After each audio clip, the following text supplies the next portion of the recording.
আমি নিখিল। আজ 7 দিন হলো কৃষ্ণনগর গ্রামের পোস্ট অফিসে আমার নতুন চাকরি হয়েছে। আমি শহর থেকে রোজ আসা যাওয়া করে অফিস করি। এতে আমাকে কিছুটা যাতায়াতের ভোগান্তিতে পড়তে হয়। আজ সকাল থেকে সারাদিন ঝিরিঝিরি বৃষ্টি হচ্ছে। বাড়ি ফেরার জন্য আমি কোনো রিক্সাও খুঁজে পাচ্ছি না। খুব বিরক্ত লাগছে। এখানে আর কতক্ষণ হাঁটা যায়? আমার সাথে ছাতা ছিল না। আমি অনেকটা ভিজে গিয়েছি।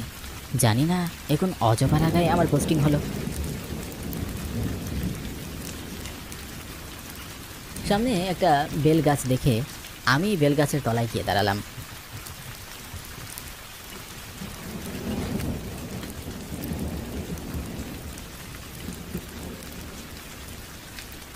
ভাবলাম বৃষ্টি থেমে গেলে আমি বাড়ি ফিরে যাব। আমি বেশ অনেকটা সময় দাঁড়িয়েছিলাম, কিন্তু বৃষ্টি থামার লক্ষণই দেখছিলাম না। আশেপাশে যতদূর চোখ যায় কোনো মানুষের বাড়ি ঘর দেখা যায় না। একেবারে নীরব স্তব্ধ পরিবেশ। ঘড়ির দিকে তাকিয়ে দেখলাম মাত্র রাত 8টা বাজে, অথচ গ্রামের পরিবেশ দেখে মনে হচ্ছে এখন রাত 10টা বাজে। হঠাৎ আমার নাকে খুব মিষ্টি সুবাস ভেসে আসলো। ভালো করে তাকিয়ে দেখলাম গাছের তলায় দুটো পাকা বেল পড়ে আছে। পাকা বেলের মিষ্টি গ্রানে পুরো বেলতলা মো মো করছিল। যদিও বা গাছের মালিককে না জানিয়ে বেল নেওয়া আমার ঠিক হচ্ছে না, কিন্তু আমি নিজেকে আর সামলাতে পারলাম না। যে বেলের গ্রান এত সুন্দর, না জানি খেতে কতটা সুস্বাদু হবে। আমি বেলগুলো হাতে তুলে নিতেই খুব অদ্ভুতভাবে বৃষ্টি থেমে যায়। আমি বেলগুলো নিয়ে আমার বাড়িতে চলে যাই।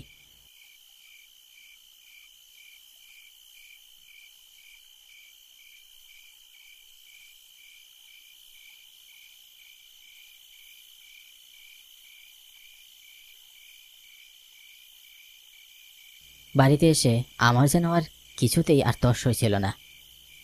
আমি বেলগুলো খেতে বসে পড়লাম। একটু মুখে দিতেই আমি এর স্বাদে হারিয়ে গেলাম। এ যেন অমৃত। না না, অমৃতকেও হার মানায়। এত সুন্দর গ্রানের সুস্বাদু বেল আগে কখনো খাইনি। মনে মনে ঠিক করলাম আগামীকাল গাছের মালিকের কাছ থেকে আরও বেশ কিছু বেল নিয়ে আসব।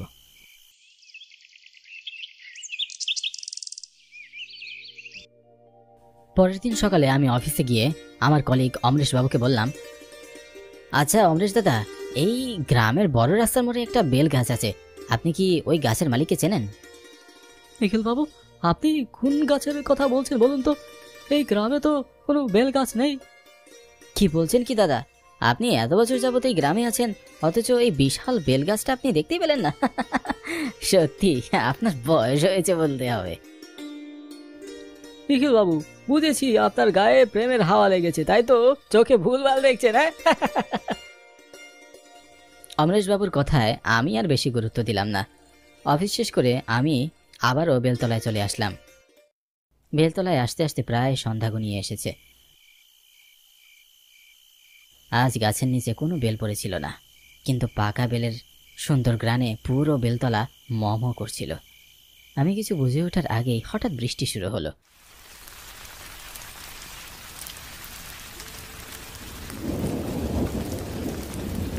আমি কিছুটা চিন্তিত হয়ে পড়লাম। মনে মনে ভাবলাম আমি বেলতলায় না দাঁড়ালেই ভালো হতো। সময়ের সাথে সাথে বৃষ্টি বাড়তে লাগলো। আমি আশেপাশে তাকাতেই গাছের নিচে পড়ে থাকা একটা বেলের দিকে আমার চোখ চলে যায়। নিজের অজান্তেই আমার সমস্ত বিরক্তি কেটে যায়। মনে মনে ভাবলাম গাছের নিচে দাঁড়িয়ে থাকাটা বৃথা হলো না। আমি বেলটির কাছে এগিয়ে গেলাম এবং যখনই আমি বেলটা হাতে তুলে নিতে চাইলাম, অমনি কেউ খুব শক্ত করে আমার হাতটা চেপে ধরল। মনে হচ্ছিল আমার হাতের হাড় ভেঙে গুরু গুরু হয়ে যাচ্ছে। ভয়ে আমি চমকে উঠলাম। আমার নিঃশ্বাস বন্ধ হবার উপক্রম প্রায়। গায়ের পশমগুলো কাঁটা দিয়ে উঠল। আমার গাছের বেল আপনি আমার অনুমতি ছাড়া কেন নিয়ে যাচ্ছেন? আমি ভীষণ লজ্জিত। এটা আপনার গাছ, তা আমার জানা ছিল না। আমি আজকে অফিসে গিয়ে এই গাছের মালিকের খোঁজ করেছিলাম। কেন খোঁজ করেছেন? এই গাছের বেল খুবই সুস্বাদু। যদি আপনার আপত্তি না থাকে তাহলে আমি কিছু বেল কিনে নিতে চাই। বেলের দাম দেওয়ার মতো টাকা আছে আপনার কাছে? হ্যাঁ হ্যাঁ, আমার কাছে টাকা আছে। বলুন কত টাকা দিতে হবে? যেহেতু আপনি আমার অনুমতি না নিয়ে গতকাল আমার গাছের দুটো বেল খেয়েছেন, তাই আপনাকে এর জরিমানা বাবদ 2000 টাকা দিতে হবে। এই দুটো বেলের দাম 2000 টাকা? আমার কাছে তো এত টাকা নেই, সামান্য কিছু টাকা আছে। কিন্তু আপনি কোনো চিন্তা করবেন না, আগামীকাল ঠিক এই সময় আমি এসে আপনার টাকা দিয়ে যাব।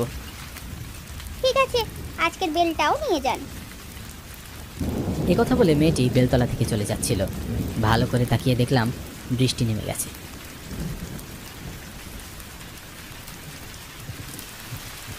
তারপর আমি আবার বাড়ির উদ্দেশ্যে হাঁটা শুরু করলাম।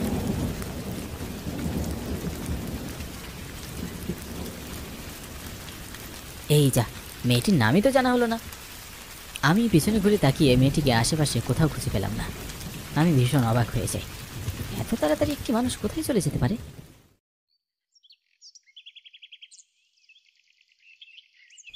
পরের দিন সকালবেলা ঝিরিঝিরি বৃষ্টি হচ্ছে।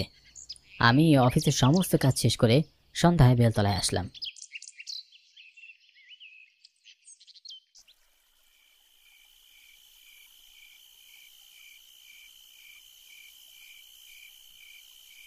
এবং মেয়েটির জন্য অপেক্ষা করতে লাগলাম। কিন্তু কি আশ্চর্য, সন্ধ্যা গড়িয়ে রাত হয়ে এলো, তবু মেয়েটি আসলো না। গাছের দিকে তাকিয়ে দেখলাম গাছে একটি বেলও নেই। কেন যেন নিজের অজান্তেই আমার মনটা খুব খারাপ হয়ে গেল। হঠাৎ কেন যেন মনে হলো আমার পিছনে কেউ দাঁড়িয়ে আছে। ভয়ে আমার গা শিরশির করে উঠল।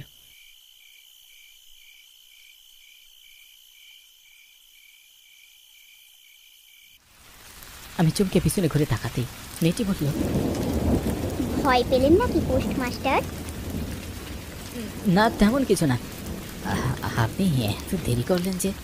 আমি তো জরিমানা সহ আর যথেষ্ট টাকা এনেছি অনেক বেল কিনবো বলে, কিন্তু গাছে তো কোনো বেলই দেখতে পাচ্ছি না। আমার বাড়িতে অনেক বেল আছে, আপনি আমার বাড়ি চলুন। সুন্দরী মেয়েটির কথা আমি আর ফেলতে পারলাম না।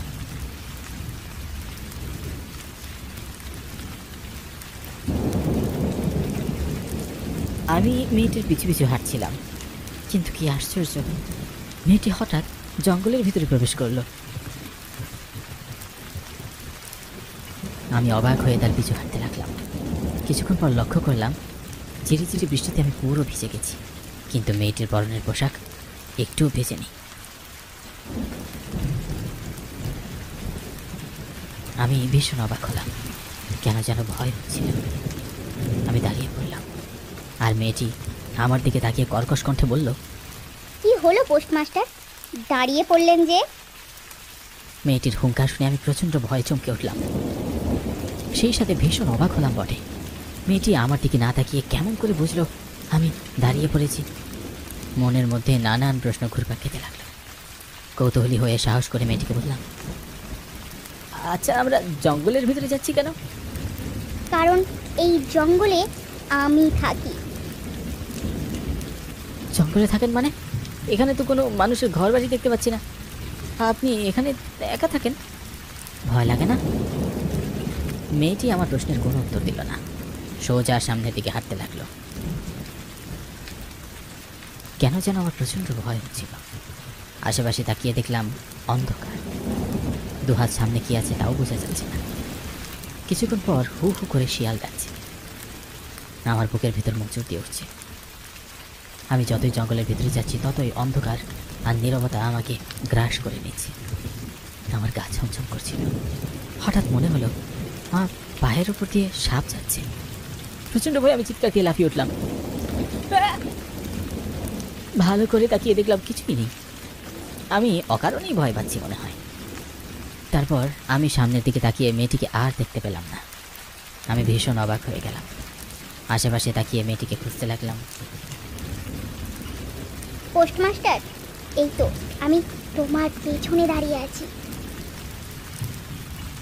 আমি পিছনে করে তাকিয়ে চমকে উঠলাম। আমি দেখলাম আমার পিছনে 60 থেকে 65 বছর বয়সের একজন বৃদ্ধা দাঁড়িয়ে। আমার দিকে তাকিয়ে তিনি তার পরনে ধবধবে সাদা রঙের চোখ গড়িয়ে রক্ত ঝরছে। ভয় আমার বুকের ভিতরটা মোচড় দিয়ে উঠল। বুঝতে পারলাম আমি অনেক বড় বিপদে পড়েছি। কাঁদো কাঁদো কণ্ঠে বললাম, আমাকে ছেড়ে দাও, আমাকে বেরো না, আমি তো তোমার কোনো ক্ষতি করিনি। তোরা মানুষেরা খুব খারাপ, আমার বিপদের সময় তোরা কেউ আমাকে সাহায্য করিসনি, তাই আমি তোদের কাউকে কাউকে শান্তিতে থাকতে দেব না। আমার গলা চেপে ধরার জন্য প্রেতাত্মাটা তার হাত আরো লম্বা করে আমার দিকে বাড়িয়ে দেয়। প্রচন্ড ভয়ে আমার বুকের ভেতরটা পানি শূন্য হয়ে যায়। প্রাণ পাখিটা বুকের ভেতর ছটফট করছিল। মনে হচ্ছিল এক্ষুনি বুকের খাঁচা থেকে বেরিয়ে যাবে। আমি প্রচন্ড ভয়ে চিৎকার করে দৌড়ে পালানোর চেষ্টা করলাম। আমার গায়ের সমস্ত শক্তি দিয়ে জোরে দৌড়াতে লাগলাম। পিছনে ঘুরে তাকানোর সাহস ছিল না আমার, কিন্তু অনুভব করতে পারছিলাম ভয়ঙ্কর শব্দ করে প্রেতাত্মাটা আমার পিছু পিছু দৌড়ে আসছে। ভয়ে আমার হাত পা ঠান্ডা হয়ে যায়, গলা শুকিয়ে যায়। তবু আমি এক মুহূর্তের জন্য থামলাম না, কিন্তু তাও যেন আমি কিছুতেই জঙ্গলের ভিতর থেকে বের হতে পারছিলাম না। বারবার একই জায়গায় ঘুরপাক খাচ্ছিলাম। আমার প্রচণ্ড মাথা ঘুরতে লাগলো, চোখ দিয়ে সমস্ত কিছু ঝাপসা দেখতে লাগলাম। তারপর আমার আর কিছুই মনে নেই।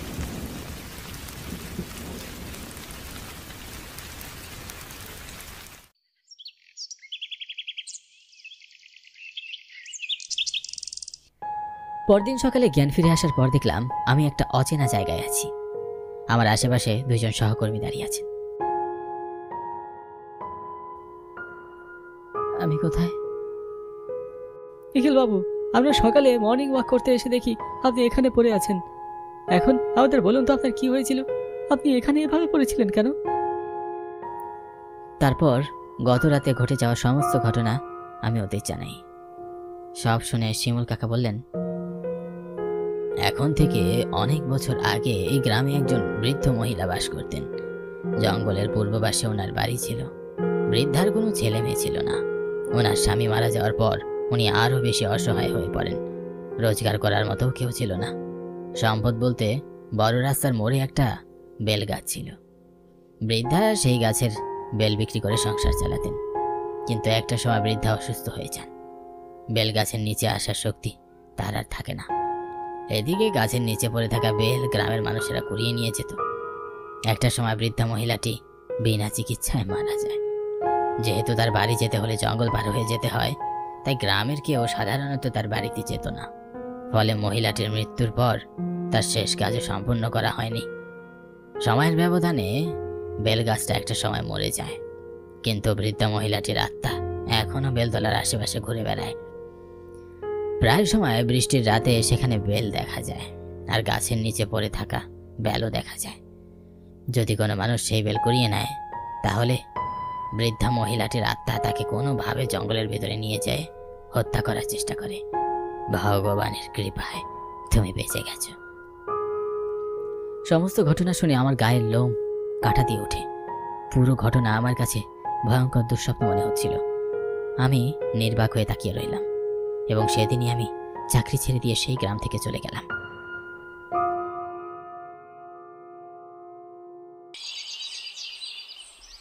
পৌষ মাসের প্রথম থেকেই প্রচণ্ড শীতে হাড়ে কাঁপন জাগায়। কুয়াশাচ্ছন্ন শীতের সকাল দেখার সৌভাগ্য সবার হয় না।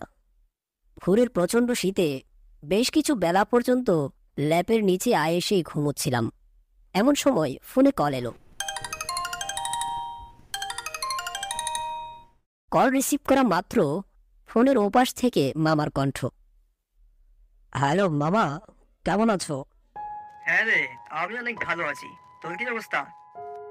এই তো আছি ভালোই। কাজটা এখন কিছুদিনের জন্য ছাড়তে হবে রে। মামার মুখে এমন কথাই আমি হকচকিয়ে গেলাম। বললাম, এমন কথা কেন বলছো মামা? কিছু হয়েছে? তা তো হয়েছে। তোর বোন অঞ্জলির বিয়ে ঠিক হয়েছে আগামী সপ্তাহে। তোকে তো আসতেই হবে। কি? অঞ্জলির বিয়ে ঠিক হয়েছে? ছেলে কেমন? ছেলে তো ভালো, বিদেশ থেকে পড়াশোনা শেষ করে এখন বড় ব্যবসা করে। অনেক সুনাম আছে। ছেলেও অনেক ভালো, তাই আর কি আর দেরি করলাম না। অঞ্জলি রাজি? হ্যাঁ হ্যাঁ, রাজি রাজি। ও রাজি না হলে কি আর বিয়ে দিতে চাইতাম? আর ও আমার মেয়ে। আমার পছন্দই ওর পছন্দ। আমার পছন্দ সম্পর্কে তো তুই জানিসই। আচ্ছা মামা, আমি দেখছি কি করা যায়। নতুন ব্যবসা, বুঝতেই তো পারছো। মামা কিছু বলতেই যাবে, এর আগেই পাশ থেকে আমার মামাতো বোন অঞ্জলি ফোনটা নিয়ে আমাকে বলল, যেভাবে হোক ম্যানেজ করো ভাইয়া, আমার বিয়ের এক সপ্তাহ আগে তোমায় আসতে হবে। আমি কোনো কারণ শুনবো না কিন্তু। আরে পাগলি বোন আমার, আমি তো অবশ্যই যাব, কিন্তু 1 সপ্তাহের জন্য থাকতে পারবো কিনা তা বলতে পারছি না। আমি কিছুই শুনতে চাই না, তোমাকে আসতেই হবে। অঞ্জলি এই বলে ফোনটা কেটে দিল। অমল, কই রে, একবার এদিকে আয় তো দেখি।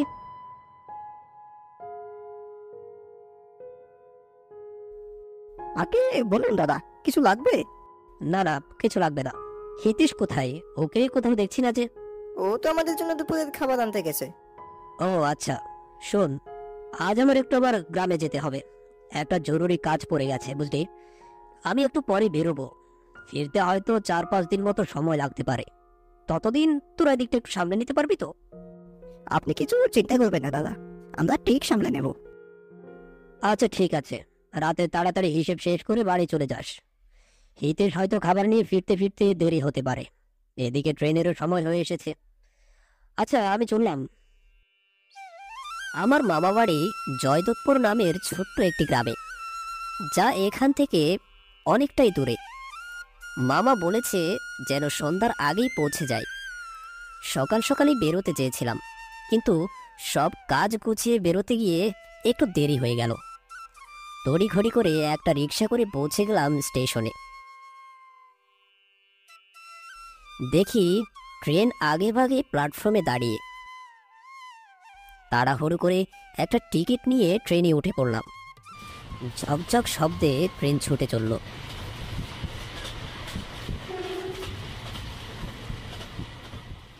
প্রায় সন্ধে 6টা এসে পৌঁছলাম জয়দেবপুর স্টেশনে। চারপাশটা মোটামুটি ফাঁকা, সবাই তাড়াহুড়ো করে ছুটছে যে যার গন্তব্যে। আশেপাশে কোনো রিক্সা বা ভ্যানের দেখা মিলল না। স্টেশনের বাঁদিকে ছোট্ট একটি চায়ের দোকান। দোকানটির সামনে গিয়ে দোকানদারকে বললাম, আচ্ছা দাদা, আজ এখানে কোনো গাড়ি দেখতে পাচ্ছি না যে। অনেক ঠান্ডা পড়েছে, তাই হয়তো সবাই যে যার বাড়ি চলে গেছে। তারপরও সামনের রাস্তার পাশে গিয়ে একটু দাঁড়িয়ে দেখুন, কোনো ভ্যান বা রিক্সা কিছু একটা ঠিক পেয়ে যাবেন। দোকানদারের কথায় আমি রাস্তার পাশে এসে দাঁড়ালাম। সন্ধে নামতেই বাতাসে কমে গেছে আর্দ্রতা। প্রকৃতিতে এখন শীতের আমেজ। সকাল সন্ধ্যা কুয়াশার চাদরে মুড়ে দিচ্ছে চারপাশটা। এখানে এসে পৌঁছতে পৌঁছতে অনেক দেরি করে ফেলেছি। মামা হয়তো এজন্যই বলেছিল সন্ধ্যার আগে আগেই পৌঁছে যেতে। বলতে বলতে দেখতে পেলাম সামনে থেকে একটা ভ্যান এইদিকে আসছে। ভ্যানওয়ালার চেহারা ঠিক দেখা যাচ্ছিল না, পুরো শরীর চাদরে ঢাকা। কিন্তু তাকে দেখে কিছুটা অদ্ভুত মনে হলো। ওর চোখগুলো লাল হয়ে আছে। কি করব কিছু বুঝতে পারছি না। এখন এই ভ্যানে করে না গেলে পরে আর কোনো ভ্যান পাবো কিনা জানি না। এদিকে সন্ধ্যাও হয়ে গেছে। কোনো উপায় না পেয়ে লোকটার কাছে গিয়ে বললাম, এই যে ভাই, যাবেন? হ্যাঁ চলুন। আমি কিছুটা অবাক হলাম। যাবে ঠিক আছে, কিন্তু একবার জিজ্ঞেসও তো করলো না যে কোথায় যেতে চাইছি। বলছি আমি হালদার বাড়ি যাব। আমি জানি, উঠে পড়ুন। আপনি কিভাবে জানলেন? আমাকে গগন মিত্রবাবু পাঠিয়েছে আপনাকে নিতে। ও তাই বলুন, মামা আপনাকে পাঠিয়েছে। তাই তো বলি, আমি কোথায় যাব তা আপনি কিভাবে জানলেন? উঠে পড়ুন। আমি উঠে পড়লাম। ভ্যানে উঠে বসতে না বসতেই মামার ফোন এলো।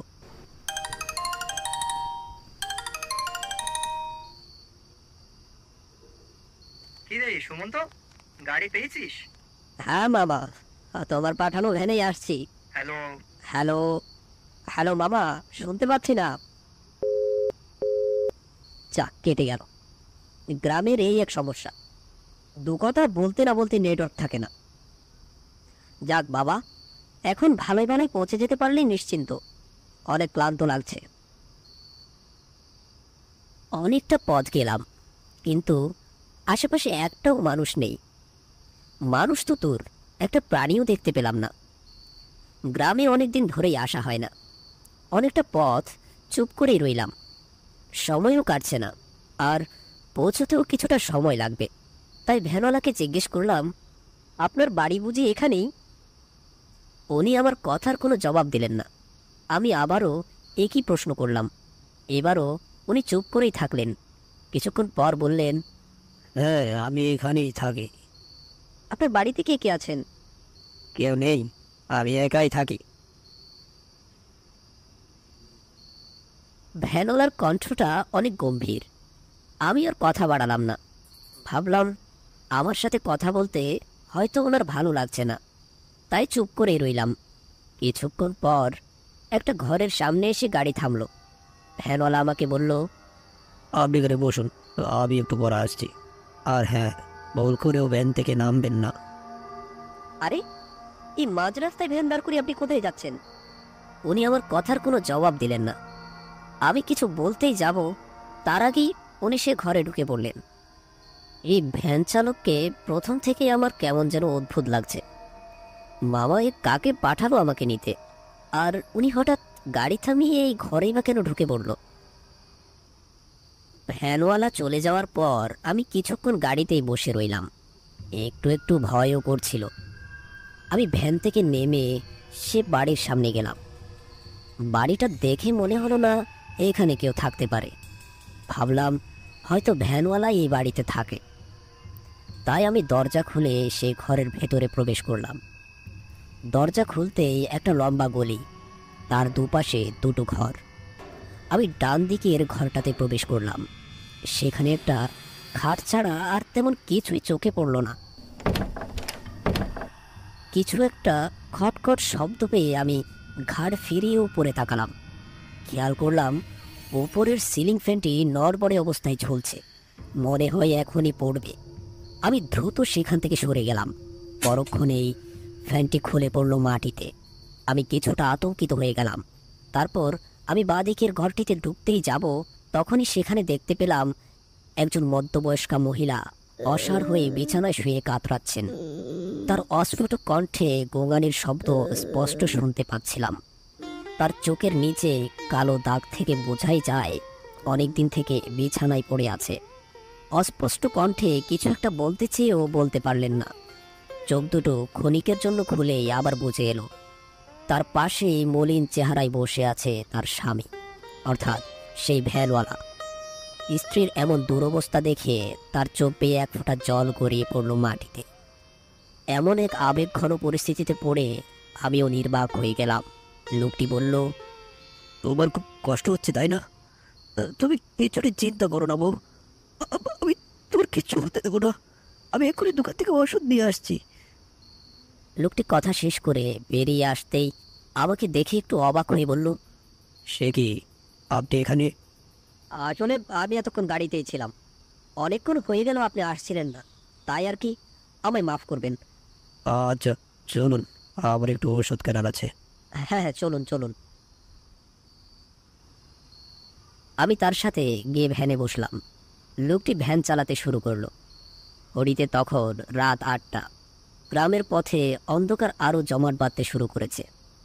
রাস্তার দুধারে ঝোপঝাড়, আর তারপর দূর বহুদূর অবধি খোলা তেপান্তরের মাঠ। দুপাশের ঝোপঝাড়ে একটানা ঝিঝির ডাক ভেসে যাচ্ছে বহুদূর। আমাদের ভ্যান তার আধমরা ল্যাম্পের আলো জেলে ছুটে চলেছে। চারপাশে নীরবতার ঘন কুয়াশা আমাদেরকে ঘিরে ধরেছে। আমাদের ভ্যান যেন আরো জোরে ছুটে চলেছে। আমি ওনাকে বললাম, শুনছেন, একটু আস্তে আস্তে চালান। আমার কিন্তু অনেক ভয় করছে দাদা। এমনিতেই হারিকেনের আলোয় তেমন কিছুই দেখা যাচ্ছে না, তার উপরে অন্ধকার রাত, বলা তো যায় না কখন কি বিপত্তি ঘটে। লোকটি আমার কথার কোনো তোয়াক্কা না করে আপন মনে উন্মাদের মতো ভ্যান ছুটিয়ে চলল। আমি একটু বিরক্ত হয়েই বললাম, আজব লোক তো মশাই আপনি। এতক্ষণ থেকে বলছি ভ্যানটা একটু আস্তে চালান, আস্তে চালান। আমার কোনো কথাই তো আপনি শুনছেন না। আমায় এখানে নামিয়ে দিন, আমি এখান থেকে নেমে হেঁটেই চলে যাব। আমার কথায় লোকটি পেছনে ফিরে তাকালো। একটা দমকা হাওয়ায় তার টুপি উড়ে গেল। অন্ধকারের মধ্যে তার মুখখানা দৃশ্যমান হতেই আমি দেখতে পেলাম তার মুখের এক অংশ থেতলানো, সেখান থেকে বেয়ে বেয়ে পড়ছে বাসি পচা রক্ত। এসব দৃশ্য দেখে আমার ভেতরটা কেমন যেন কেঁপে কেঁপে উঠল। ভয়ে হাত পা ঠান্ডা হয়ে আসছে আমার। আমি চিৎকার করতে চাইলাম, কিন্তু আমার মুখ দিয়ে একটা শব্দও বেরোলো না। আমি পাথরের মতো বসে আছি ভ্যানের উপর। ভ্যান ছুটে চলেছে অনেক দ্রুত গতিতে। সামনে থেকে ঘন ঘন হর্ন বাজিয়ে একটা গাড়ি এদিকেই ধেয়ে আসছে। হেডলাইটের তীব্র আলোয় কিছুই ঠিক ঠাউর করতে পারলাম না। কিছু বুঝে ওঠার আগেই সেই গাড়িটি সজোরে ধাক্কা দিল আমাদের ভ্যানে। ছিটকে পড়লাম রাস্তার এক ধারে। মুহূর্তেই চারপাশটা ঝাপসা হয়ে এলো।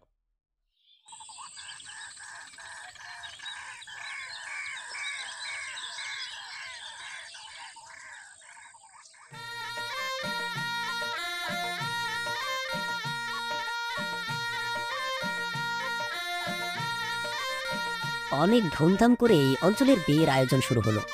লাইট দিয়ে সাজানো হলো পুরো বাড়ি। বাড়ির প্রবেশ পথে আঁকা হচ্ছে আলপনা, বাঁশি, সানাই, ব্যান্ড, আরও কত কি।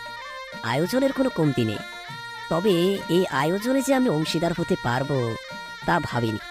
সেদিন সেই দুর্ঘটনার পর সকালে একদল লোক আমায় উদ্ধার করে মামা বাড়ি পৌঁছে দেয়। জানতে পারি তারা আমার মামার ঘনিষ্ঠ মানুষ। তাদের জন্যই আজ আমার বেঁচে ফেরা। খবর নিয়ে জানতে পারলাম সেই ভ্যানওয়ালা মারা গিয়েছে আরো 5 বছর আগে। তার সংসারে নাকি কোনো সন্তান ছিল না, কিন্তু শান্তির কোনো অভাব ছিল না তার। একদিন তার বউ অসুস্থ থাকায় তাড়াহুড়ো করে ওষুধ আনতে গিয়ে সে ভ্যানওয়ালা সড়ক দুর্ঘটনায় মারা যায়। তারপর থেকে তার অতৃপ্ত আত্মা রাত বিরেতে সে রাস্তায় ঘুরে বেড়ায়। যেই রাতের বেলা সে রাস্তা দিয়ে যায় সে দুর্ঘটনার সম্মুখীন হয়। কি রে সুমন্ত, তুই এখনো এখানে দাঁড়িয়ে? আমি তোকে সে কখন থেকে খুঁজে বেড়াচ্ছি। এক্ষুনি বরযাত্রী এলো বলে একবার দিকটা আইতে বাবা। হ্যাঁ মামা, আসছি।